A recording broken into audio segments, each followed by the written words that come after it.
Now we're going to embark on a series of 3 projects with 1 video per project involving rocket flight.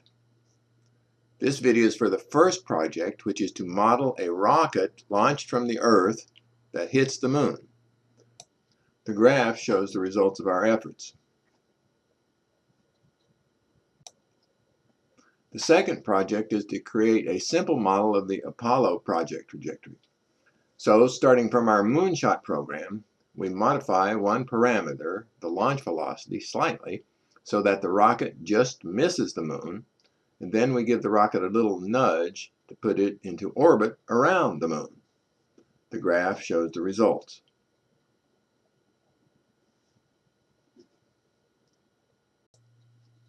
The third project is slightly fantastic. We will model the Juno space probe trajectory shown in the graphic. This is a 5-year trajectory that begins with a 2-year orbit around the Sun. After 2 years, the probe returns to Earth, and then the gravitational field of the Earth accelerates the probe toward Jupiter.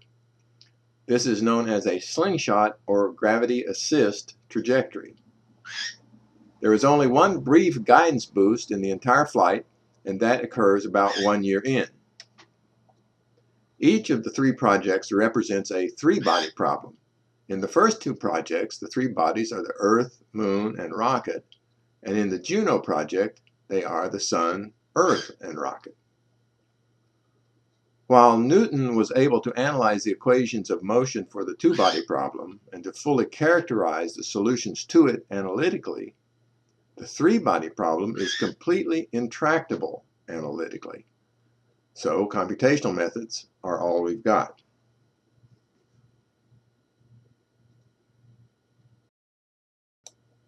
Let's get started.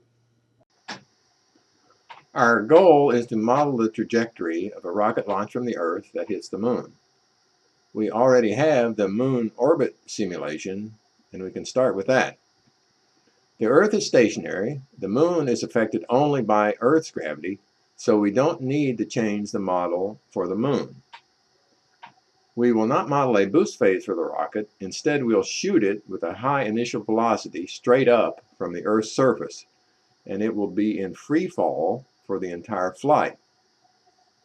The rocket is affected by both the Earth's gravity and the Moon's gravity, so we need to take both into account. We already know how to compute the rocket's acceleration due to Earth's gravity, so we'll focus here on computing the acceleration due to the Moon's gravity. The graph shows the Moon at coordinates xm and ym and the rocket at coordinates xr and yr. The distance between the Moon and the rocket is rm. The magnitude of the gravitational acceleration on the rocket due to the Moon's gravity is calculated using Newton's formula. The acceleration equals minus g times the mass of the Moon divided by the distance from the Moon to the rocket squared.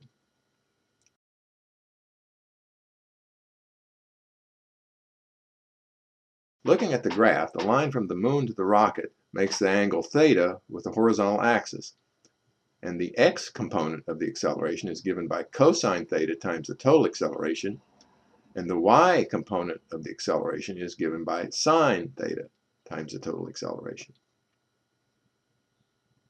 So we're ready to write the computational equations for the model.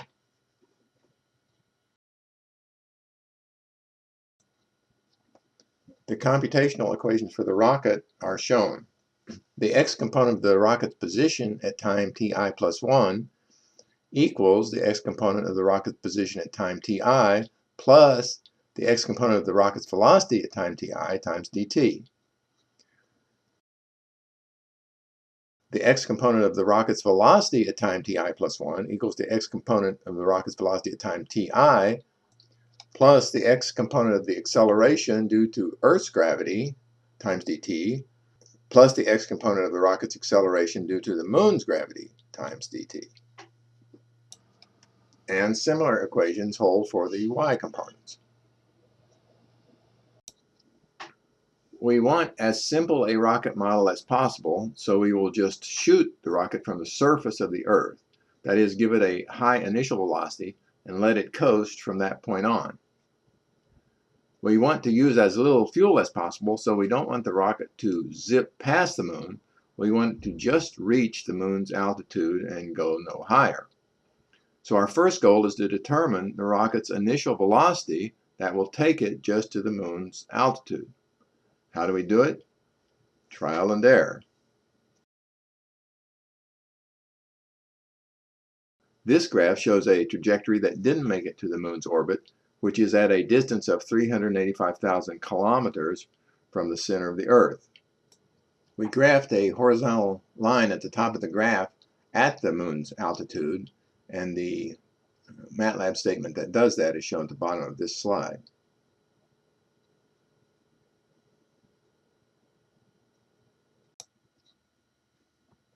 This graph shows a rocket trajectory that did make it to the moon's altitude. And if you'll note, the bottom axis is scaled in days, so it took it almost 4 days to do it. Now we have a launch velocity for our rocket. What is the plan to get it to hit the moon? We will shoot the rocket from the North Pole, and it will go straight up. So looking at the graph of the moon's orbit, the rocket will hit the orbit at about the 12 o'clock point. We will position the moon so that it also reaches the 12 o'clock point at the same time the rocket does. We determine t, the time it takes the rocket to reach the moon's orbit, so we'll calculate the angular distance the moon travels in that time. That angle is theta equals the velocity of the moon times t divided by the radius of the moon's orbit. So we want to back up the moon theta radians from 12 o'clock. The moon's launch point is shown at coordinates xm and ym on the graph. The moon's launch point is at angle alpha relative to the horizontal axis, where alpha equals pi over 2 minus theta. So the x-coordinate of the moon's launch point is cosine alpha times the radius of the moon's orbit, and the y-coordinate of the moon's launch point is sine alpha times the radius of the moon's orbit. The angle of the moon's initial velocity vector is alpha plus pi over 2, as can be seen from the graph. So the x-component of the moon's initial velocity vector is given by cosine alpha plus pi over 2 times the moon's velocity, and the y-component of the moon's initial velocity vector is given by sine alpha plus pi over 2 times the moon's velocity.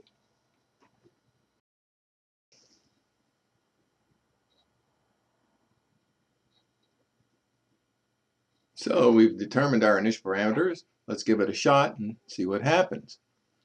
We're looking at the graph that results, and if you look in the upper left-hand corner, you can see a snippet of the rocket's trajectory, and you can see the moon's trajectory along the bottom edge of the graph. So from the graph, we can see that the rocket reached the moon's orbit way too early and missed by a country mile. What went wrong? What happened was, when we determined the time for the rocket to reach the moon's orbit, the moon was not in the vicinity.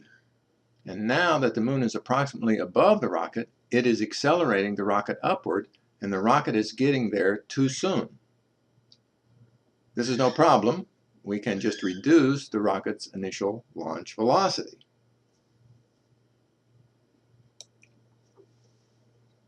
The top graph shows the result of reducing the rocket's initial launch velocity by 50 meters per second. And we can see that the rocket still got there too soon. So we reduced the initial launch velocity by another 10 meters per second. And we get the graph at the bottom. And we see that the rocket's getting there too late. So let's try splitting the difference.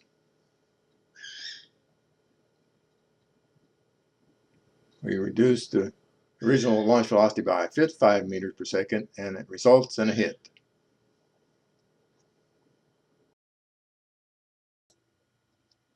The assignment is to get the Shoot the Moon program running, and this is a program outline. You can use this outline for both phases of the project, that is, to determine the rocket's initial launch velocity and how long it takes to reach the moon's orbit. You can do this by using the initial values for the moon's position and velocity given in the outline. Once you've determined the rocket's initial velocity and how long it takes to reach the moon's orbit, you can use those values to initialize the days and velocity variables seen on this page, and then proceed with the task of getting the rocket to hit the moon.